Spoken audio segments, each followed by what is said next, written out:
പ്രത്യാശ, പ്രതീക്ഷ ഇതൊന്നും നമ്മളെ ഒരിക്കലും വിട്ടുകൊടുക്കില്ല വീഴ്ചയിലേക്കോ.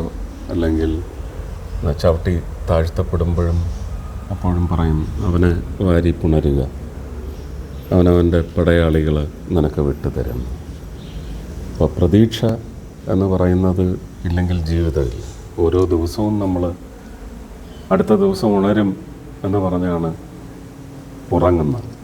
ആ പ്രതീക്ഷയിൽ നിന്ന് തുടങ്ങിയുള്ള പ്രതീക്ഷകൾ പിന്നെ കുഞ്ഞുങ്ങളുടെ കാര്യമായാലും ഭാവി തലമുറകളുടെ കാര്യമായാലും ശരി തന്നെ, ലോകത്തിൻ്റെ കാര്യം, രാജ്യത്തിൻ്റെ കാര്യം, സംസ്ഥാനത്തിൻ്റെ കാര്യം, വീടിൻ്റെ കാര്യം എല്ലാം പ്രതീക്ഷയാണ്. ആ പ്രതീക്ഷ വിൽ നെവർ ഫെയിൽ യു. ഒരിക്കലും നിങ്ങൾ തോൽവിയിലേക്ക് വിട്ടുകൊടുക്കില്ല എന്നതിൻ്റെ ഏറ്റവും വലിയ സന്ദേശമാണ് ഈസ്റ്ററിൻ്റെ സന്ദേശം. ഉയിർപ്പുണ്ട്, അടിതെറ്റി വീണാലും ഒരു ഉയർത്തെഴുന്നേൽപ്പുണ്ട് നിനക്ക്. അത് ആഘോഷിക്കപ്പെടട്ടെ സന്തോഷത്തോടെ. ഏറ്റവും പുതിയ വാർത്തകളും വിശേഷങ്ങളും വിരൽ തുമ്പിലറിയാൻ സീ മലയാളം ന്യൂസ് എല്ലാ ഡിജിറ്റൽ പ്ലാറ്റ്ഫോമുകളിലും ലഭ്യം.